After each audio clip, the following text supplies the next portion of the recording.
He was up-tempo, he was an A personality, he was gregarious, he was charming.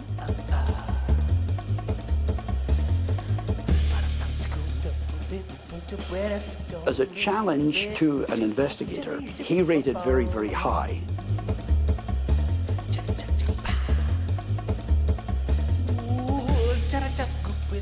And he was not a violent man. He wouldn't have hurt anybody. He had no problem stealing from the rich and enjoying that. What I really liked about him was that he's so romantic. He seemed to be the type of person that needed to do the impossible and then make sure that he got caught so that he could tell everybody that he did it.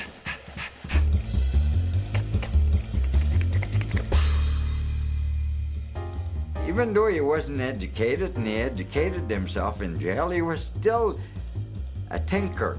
Criminal mastermind? Or just an amiable sociopath who didn't know his limits? Bear in mind, Ken Leishman did an awful lot of time in prison.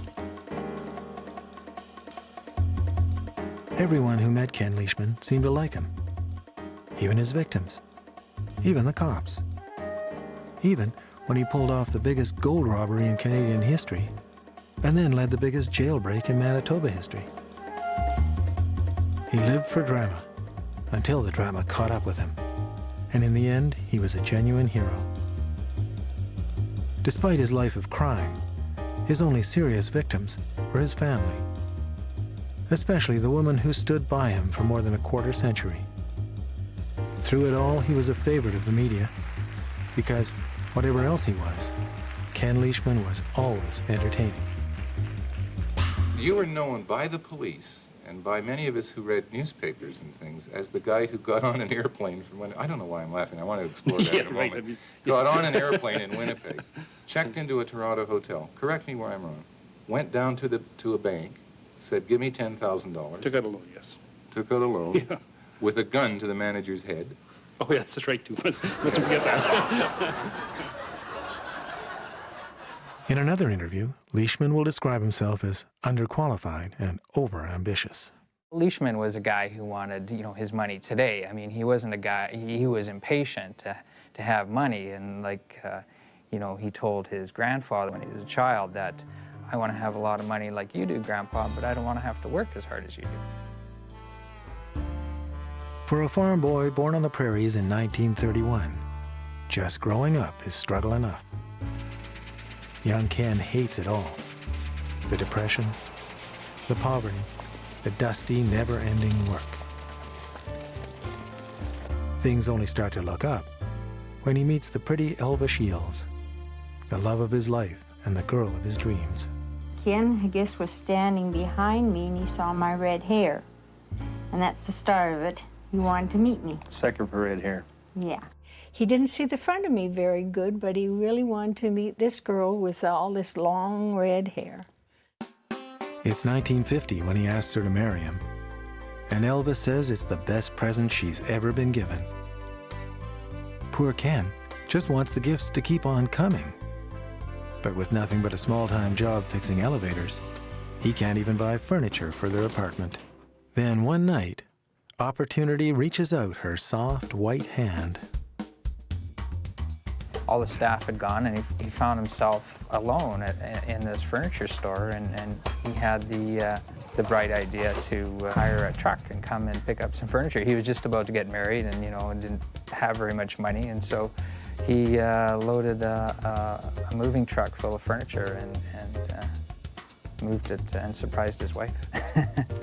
His first heist had been a piece of cake, but Ken has a fatal flaw. He can't resist going back for seconds. Ken doesn't know it, but he's staring at his future. Overconfidence meets the high price of crime.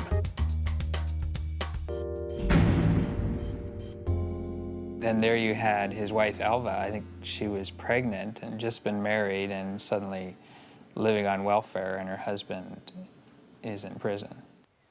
He only gets 4 months, but it breaks poor Elva's heart and gives Ken a criminal record. For the rest of his life, everyone will hear how hard it is for a man with a criminal record. I could enumerate 5 or 6 times when I, had achieved a goal in life in terms of vocational pursuits and had the box kicked out under me because of the record, because of the record, because of the record. Ken makes Elva a solemn promise to go straight. And all through the mid-50s, he keeps it. As their family grows toward the 7 children Elva will eventually bear him, Ken sells pots and pans to farm wives. But being Ken, he adds a special twist. He decided he wanted to learn to fly, so he went and took a couple of lessons, and then he went out and he bought a plane and just started flying. So he didn't have the license, he didn't have the necessary hours or anything, but that's the way Dad was. He'd figure something out, he knew he could do it, and he'd just go and do it. To the untrained eye, selling door-to-door from a light plane might not seem the surest way to maximize return. But for Ken, profit is never the only object. I think he had desires to be prominent, both wealthy and figuratively. He liked the limelight. Ken Leishman liked the limelight. It gets him the limelight, as these scenes from a 1956 TV show testify. But it doesn't support the free and easy lifestyle he's building for Elva and the kids. No matter. For that, he has schemes, inventions, bright ideas, like this airbag to catch people leaping from burning buildings. And according to Ken, only lack of money keeps him from scooping the world with the hula hoop and the skateboard. Leishman always needed money, it seemed, because he had big plans and big dreams. One of those dreams was to build a fishing lodge up north. But he also had debts, and he liked to live fairly flamboyantly. By late 1957, he's drowning in debt, and the pots and pans business goes belly up. Unless he finds a backer with deep pockets, Ken Leishman is staring into the maw of financial ruin. The financial people I spoke to seemed to be very favorable when I first went there. After the investigations, I suppose the character investigations, credit investigations, whatever, they always backed away on me. And the record just seemed to be the answer at all times. So I sort of got the bone in my teeth and decided I'd go do my own banking. A few days before Christmas 1957, Leishman flies to Toronto, where he hits up the folks at the TD Bank for a loan. This time he's brought a friend to vouch for him, and the manager sees his point immediately. The polite, well-spoken bandit earns smiles all around, and even sends his benefactor a Christmas card. His only regret is that he didn't ask for $50,000.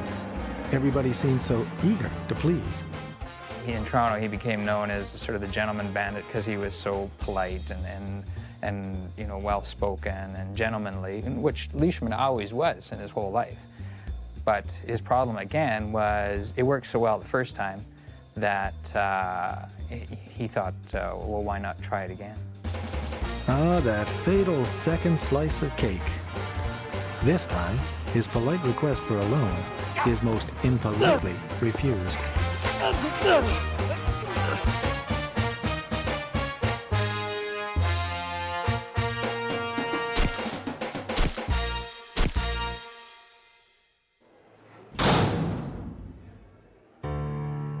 The 2 robberies earn him the nickname the Flying Bandit and 12 years in the Crowbar Hotel.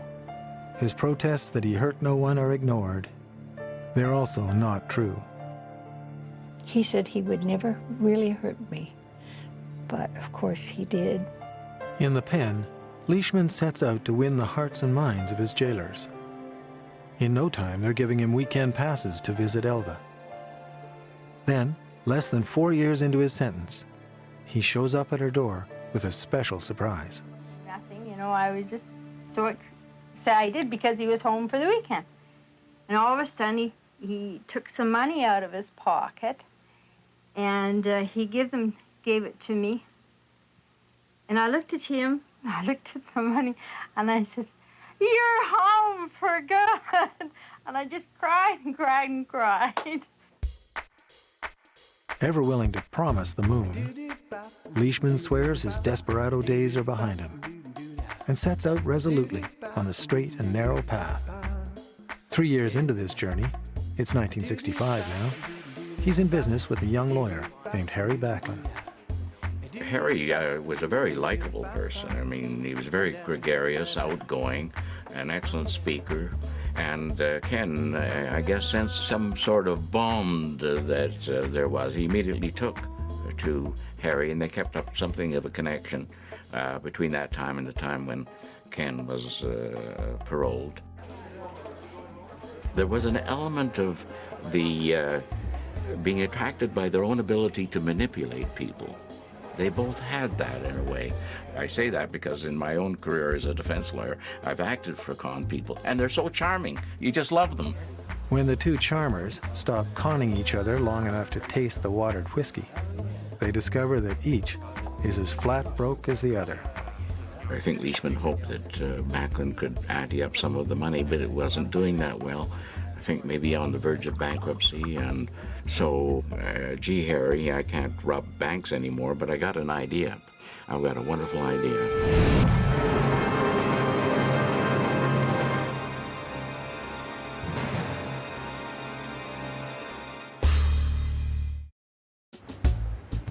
In 1966, still on parole for bank robbery, Ken Leishman has no job and a business on the skids. If bank doors were closed to him before, now they're locked tight. His legitimate dreams are going nowhere. So Leishman starts looking for opportunity outside the strictly legal. About 500 clicks up the road from Winnipeg, Red Lake, Ontario boasts the most productive gold vein in Canada. Security is laughable. Gold shipments go to the airport by taxi.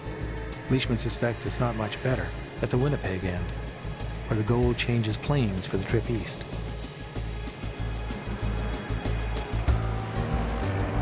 A few weeks of haunting the airport confirms his sweetest fantasies. He hatches a plan. Wait till his partner Harry hears this. This one will be a piece of cake. He could walk into an office in Air Canada and talk to whoever was there and get, even without surreptitiously doing so, bills of lading. And of course he knew what the uniforms were like, so it wasn't difficult to buy some parkas and to stencil maple leaves on them. For three young salesmen, Rick and Paul Grenko and John Barry, Leishman's proposal is a great lark. The three of us, we were almost cut from the same cloth, laughing and screaming, having a good time. Maybe a little crazy, wild, lots of girlfriends, laughing, dancing, singing. It's a good time, the best time in our lives. Sent to Red Lake to watch for the next shipment, Paul Grenko can't believe his eyes when the taxi shows up with 12 gold bars. Actually, what I did was pretty cool. I called him and I told him that my dog had puppies, 12 puppies. Ken said he was interested in buying a puppy, and I knew that it was going to happen that night. Ken was astounded when there was 12, because there'd never been a 12 shipment before. He ordered the van to go, and he left. He knew that his physical appearance was too easily identified. So they had bills of lading, they had the availability of a truck. No point going to all of this trouble just for one measly bar of gold, but 112 are headed your way, nicely packaged for you in wooden boxes. You know, it's a gift from Mammon. Now, the night of the gold robbery, I was working the 3 o'clock to 11 o'clock shift at the airport for Transair. That was our last flight of the evening, and an Air Canada truck pulled up, and a couple of fellas got out. These two chaps dressed in Air Canada uniforms had said that they'd come to get the gold and made some comment that they wanted to get it out of town that evening. A shipment that big, about $4 million at today's prices, makes everyone nervous. That was probably reason enough that they were going to leave that night with the gold one way or the other. And the only weapons in sight are the bandits' steel nerves. It was certainly never Ken's idea, and certainly not Harry's, that any violence would be used. but a clever scheme in which people would actually hand you over the gold. After we signed it off, the last we saw them was heading on down the tarmac right between the terminal building and the line of Air Canada aircraft and around the far corner. The bandits are ready to party, and they will, just as soon as they hand the booty off to the boss. Spring's groaning ecstatically under almost half a ton of gold. Leishman's car drags its cargo to Harry Backlund's house. Backlund's mother-in-law was looking after the little boy, and Backlund had said that he had this friend, Mr. Leishman, who would drop around some night to make sure everything in the basement, the furnace and everything was right. So what he did, he took the 12 bricks and put them in the deep freeze. The idea was that with Harry and his wife and children going off on a vacation, that Harry's place would be the place to temporarily house the gold in Harry's deep freeze. Leishman was able to contact Backlund, I think in San Francisco, and to say, Harry, I got good news for you. The moose meat is in your freezer. In the days following the robbery, Leishman relaxes, certain he's not even on the police radar. Once again, his confidence is sadly misplaced. This was an offense that right away many, many policemen knew was above the average type of crime that happened in the Winnipeg, Manitoba area at that time. The RCMP, the St. James Police, the Winnipeg Police all convened in the RCMP headquarters in Winnipeg, and they had a brainstorming session. Each officer was handed a pad and pen. They sat down and made a list of who they thought the suspects might be. And unfortunately, I was on top of everybody's pad. And this is after, a number of years of very honest, clean living, so you figure it out. When he came back on his parole, he set up these other businesses and did this other stuff and was selling. But he was also starting a bunch of night trips that we started to watch. It appeared that he had followed a pattern of establishing in the police eyes, I'm rehabilitated, everything's fine, and he was using that as a shield for something else. It just so happened that the morning of March the 2nd was the date that he had to go and have his parole signed. And I said, if Ken Leishman shows up for his parole this morning, sign the paper, but do not question him about the gold. Ken Leishman came in to have his parole paper signed. They exchanged pleasantries and he walked out of there, and subsequently I know very, very well that when he went down the steps of the city police station, he felt he was home free. 2 days after the heist, the sweet kiss of winter literally blows it off the front page, burying it under the biggest snowstorm Winnipeggers have ever seen. And that's saying something. Nothing moves in or out. As the city's kids celebrate liberation from school, Leishman frets, imagining all the people who might have reason to look in Backlund's freezer before he can get to the gold. He seems to feel every ounce of it in the pit of his stomach.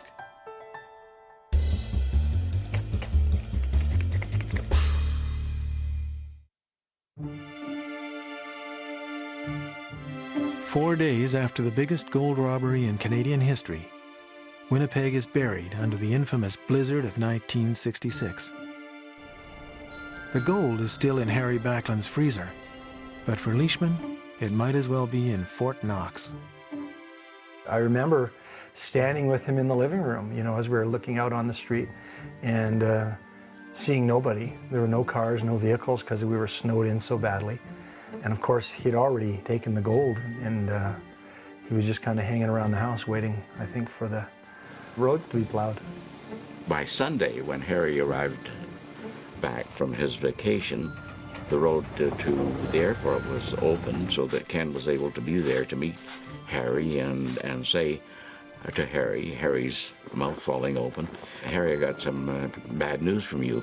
The moose meat, as they called it, is still in your deep freeze.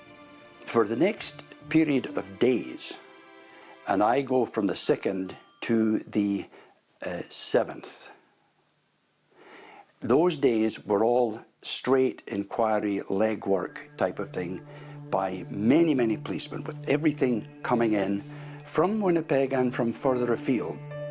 Leishman gets in touch with Backlund and says, Harry, bring a bar of the gold and we'll file off a sample, and one of us is going to have to go to Hong Kong to peddle it. They file off about 3 pounds in the office, and then they put the remnants in Harry's briefcase with his initials on it and other Backlund papers, and they leave that briefcase in his reception area underneath a clothes tree. At this point, Leishman makes the second biggest mistake of his criminal career. Underestimating the cops, he decides to break parole and take the gold sample to Hong Kong himself. On the 9th, we got a bulletin through from Vancouver that Leishman had been found at the Vancouver airport. Bright as they can be, they get on the PA system. Will Mr. Leishman please report to the RCMP office? Thank you very much. Knowing the jig's up, Leishman ducks out of the Vancouver terminal. There are varying stories, but Leishman was smart enough to get rid of the gold. Metal detector buffs take note. That shiny little paperweight has never been recovered. We had to arrest Ken Leishman, and we did it on the basis of the forfeiture of the parole requirements. We then prepared the search warrants for as many residences as the evidence supported. When the police finally twigging as to who is involved in this thing, execute a search warrant in Harry's office, one of the first things they see is a briefcase, and they take a look. Well, a bar of gold. It was holding his door open. It was Detective George Burney that picked it up, and Burney, you know, he almost stopped right there. Never in his whole career in Winnipeg Police did he ever find evidence right in the office holding the door open.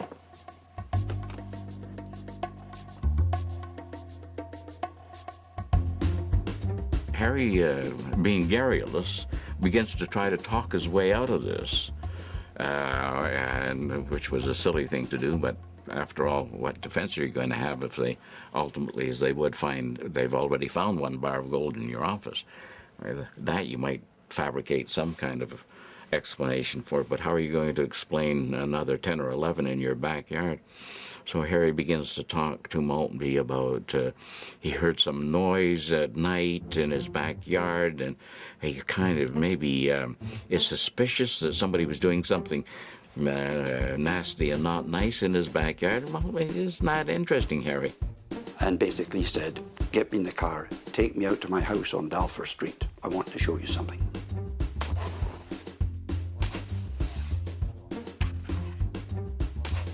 No one will ever own up to removing the gold bars from Backlund's freezer.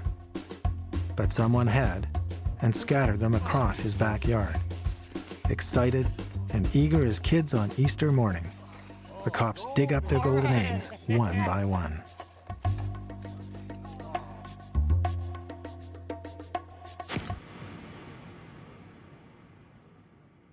Mr. Leishman was arrested in Vancouver after the robbery, and they put him into jail waiting for him to be transferred back to Winnipeg.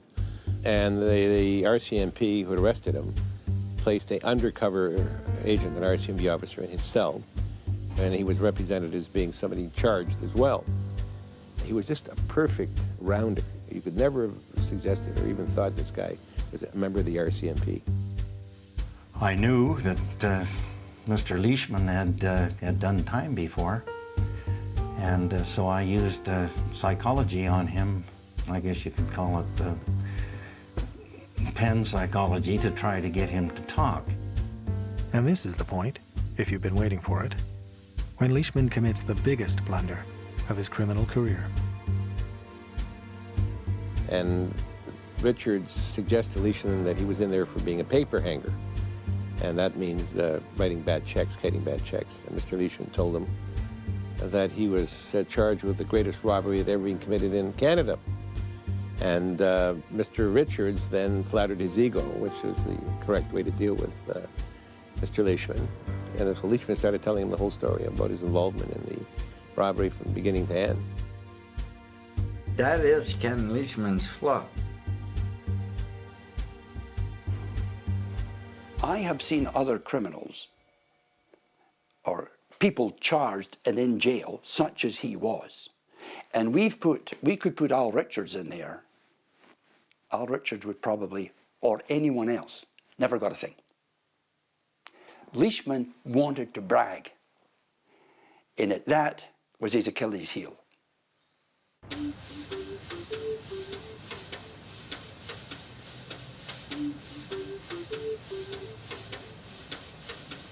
Leishman goes to his preliminary hearing with his customary confidence intact, completely unaware that the game is already over. This was a big deal in Manitoba, this trial, and he was front and center, and what was going to happen to him was clearly going to be not good. I was right next to the prisoner's dock where Ken Leishman was seated, and he said to me, just about the time the preliminary hearing started, he said, "Well, Paul," he said, "you're going to see how a real professional operates." And I said, all right. I was there and everything was new to me. And one of the first witnesses that came out that wasn't seated amongst the police caused Leishman to lose all of the blood in his face.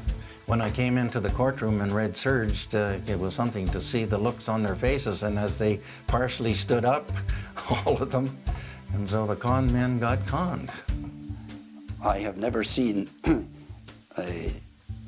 accused and their lawyers so flummoxed as they were when the Richards took the stand and the Crown said, "Take the Bible and give your name, Alan James Richards, state your occupation. Royal Canadian Mounted Police, now in my 14th year." You could have seen, oh, geez, they were senior lawyers.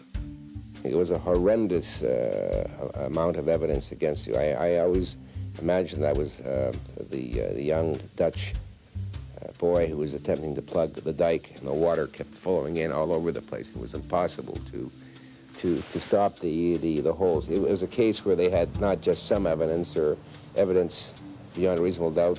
It was beyond any doubt whatsoever. Leishman, the Grencos, and John Barry are committed to trial for conspiracy and theft. Backlund gets off with unlawful possession. Denied bail and looking at 10 years in the slammer, Leishman is sent to the remand center in Headingley Jail. But if the cops are counting him out, they're in for a major shock.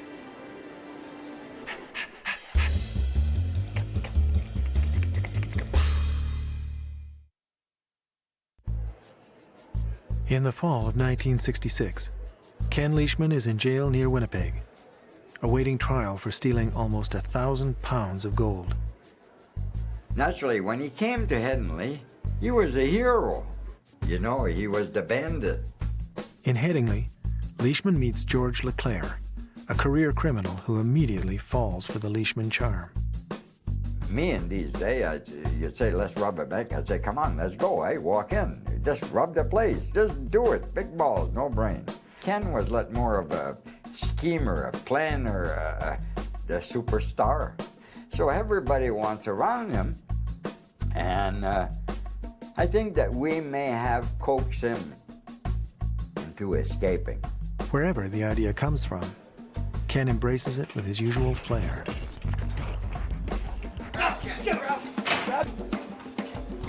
All the action started in the basement where the remands were, and once the basement was taken over, we moved to the main floor.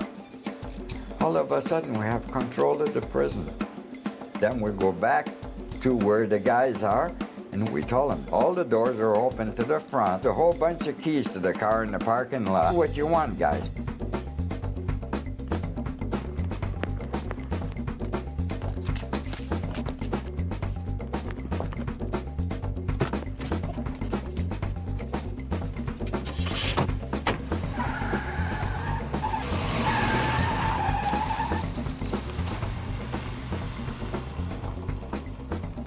As the rest of the prisoners tear madly off, with no thought but escape, Leishman, Leclerc, and 2 others know exactly where they're going. Cuba. Cuba.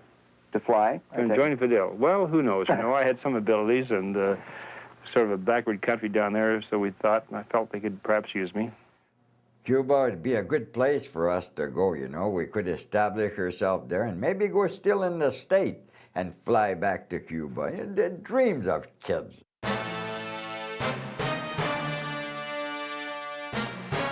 Leishman has given authority another finger in the eye, and it smarts.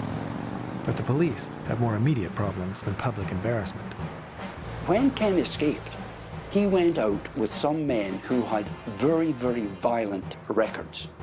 And there was a very, very real concern that there was going to be danger. Looking for their ride to Cuba, they ditch the car near a small airport, only to find the cops are way ahead of them. All of a sudden, we see the SWAT team coming in. I'm in the middle of the field. They're checking all the airport.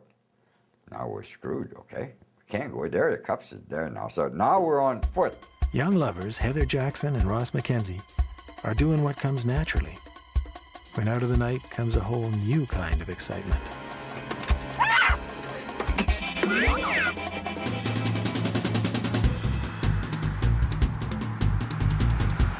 Reassured by Leishman, who they'll describe as very nice, McKenzie and Jackson are soon caught up in the game and having the time of their lives. By morning, they're helping buy the fugitives gas. I put an order out for every private aircraft from Manitoba West be immobilized. Right away, I said, this man will fly. Somebody in the small town of Steinbach doesn't get the message. The men find a 4-seater Mooney, all gassed up and begging to be hot-wired.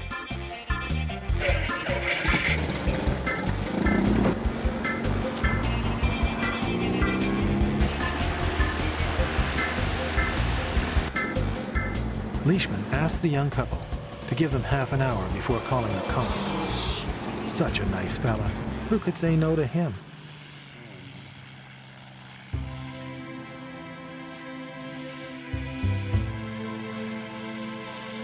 For I have slipped the surly bonds of earth, the poet says, and danced the sky on laughter-silvered wings. George Leclerc is no poet, but this morning there's a song in his heart. When we got off the ground, we felt like, I don't know, we'd been parole. I put my hand outside the plane and fired the pistol that I had. And I remember Ken said, "What are you doing? This thing falls down on people, you know? Like you're stupid or something?" And I said, "No, I just want to know what it feels like. It's been so long, eh?" Staying literally under the radar, the fugitives fly out of Canada and into the popular imagination. They became folk heroes. Because after all, there was no violence. A huge number of Winnipeggers sincerely hoped that they wouldn't get caught.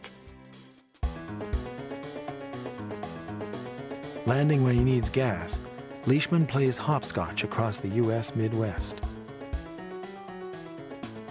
By this time, the stories hit the wires, and their little plane is getting hotter than the noonday sun. Finally, Leishman puts them down for the last time on a farm near Gary, Indiana, and Leclerc starts collecting the guns.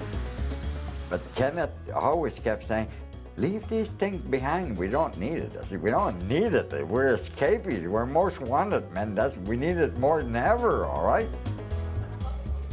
In Gary, the men check into a dive called the Baltimore.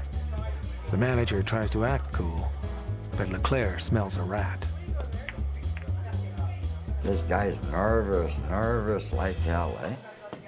While the manager tries to hold down his lunch, the cops surround the place.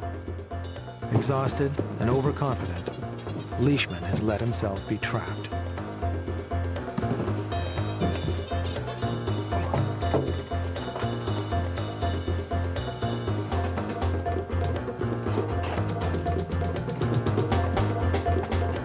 All of a sudden, there's a scream. It's Barry Duke, they kidnap him, okay? With a hallway full of heavily armed police, Leclerc demonstrates his defining characteristic. Just do it, big balls, no brain. All of a sudden, I'm looking like this at a cop. Now the shotgun hit me, here. This guy says to Kenneth, you come on out. The Great Escape has lasted 52 hours. Both George Leclerc and Joe Dale are injured.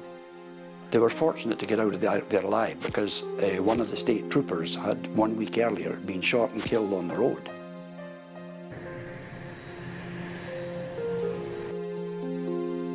Brought back to Winnipeg in handcuffs, Leishman and friends are greeted like rock stars.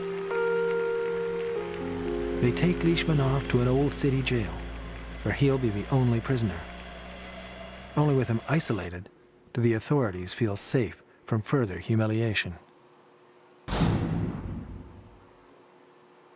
Ken lets them enjoy that feeling for about 3 weeks.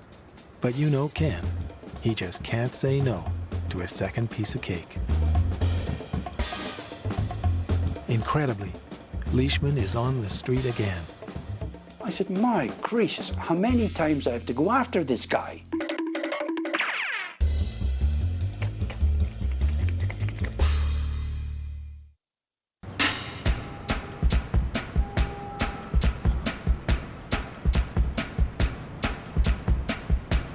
The only prisoner in a supposedly escape-proof jail, Leishman has once again outwitted his keepers and fled into the night. Now what? Does he have no one to turn to? No shelter from the storm? Or does he finally take a look at his life, the mess he's made, the pain he's caused his family, and decide that the only way forward is to accept his fate and face it? At any rate, 3 hours after the escape, he surrenders voluntarily. This is small comfort to Scotty Gardner. We took a look at Vaughan Street and said, how could he get out of this secure lock? And Ken was in his glory, showing us how he beat that lock. Admitting defeat at last, Ken pleads guilty to everything.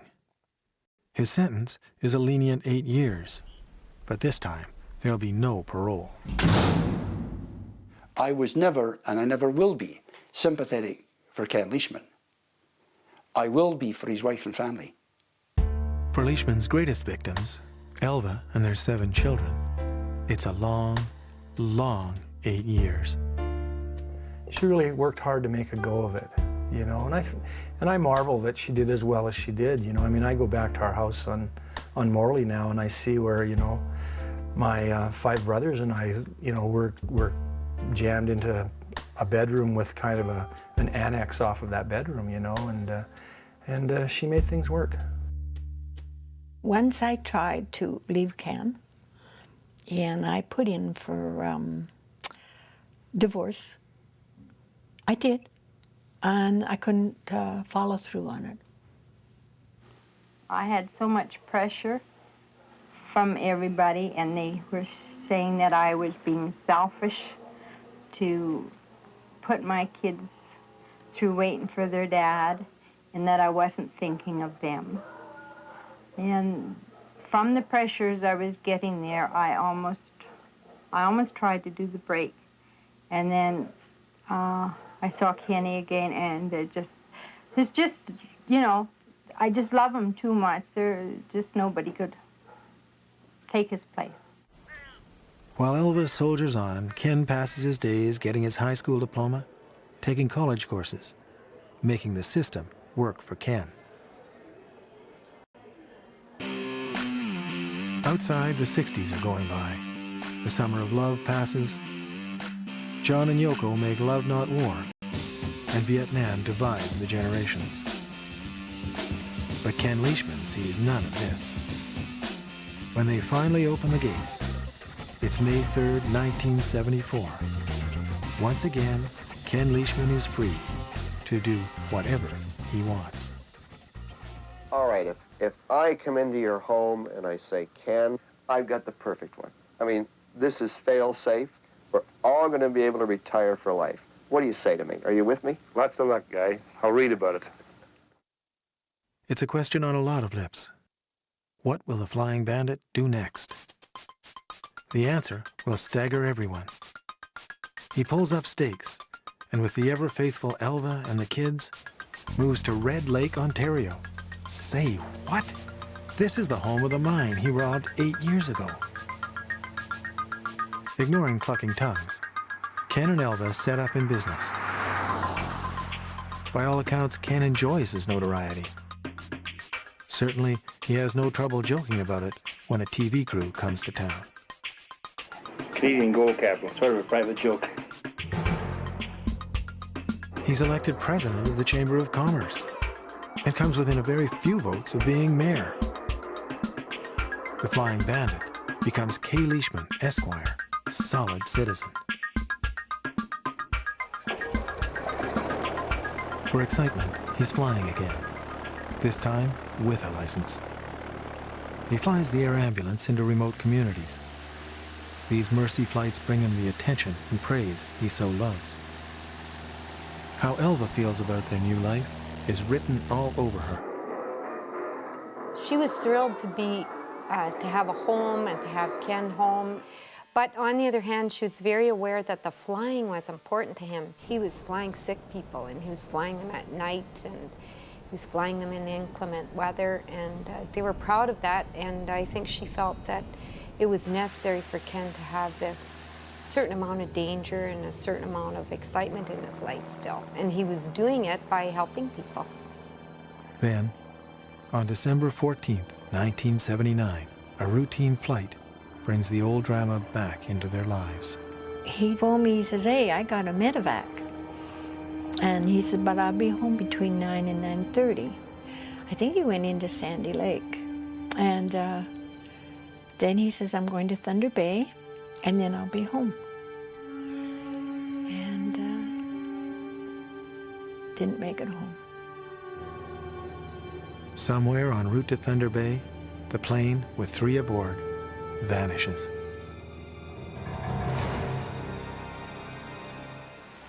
An intense ground and air search is mounted. But as the days pass with no results, the inevitable rumors fly. Ken Leishman is seen in the Caribbean, in Mexico, South America, New Zealand. He's seen flipping burgers at a McDonald's in Fargo. But the family knows they aren't true. And when the wreckage is finally spotted, 5 months later, his sons express only grief, not surprise. Ken Leishman dies a heroic death, performing a genuine service to his community. And though his remains are found with his plane, some will never accept that such a character could be forever gone.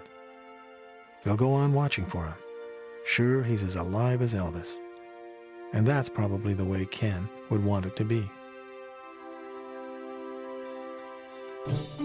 For the rest of us, there's only idle speculation on whether he'd really mended his ways. Or was this just another rest period before his next eye-popping caper? I think that he would have probably, maybe a bit of wishful thinking, gone straight, as the word is. I also harbor the thought that if the opportunity came along to make a very, very fast dollar some way, and he found with his skill that he could maybe make it there, even if it was bending the rules a little bit, he might do it. I got good memories of Ken. Like, I wouldn't want him for a partner, but I wish to hell he was here tonight and we'd go out for supper and we could shoot shit about some of the things that he'd done after he left me. What has he done with flying these people up north? Why did he do that? What was, like, I've always thought of him as a schemer. What was the scheme behind that?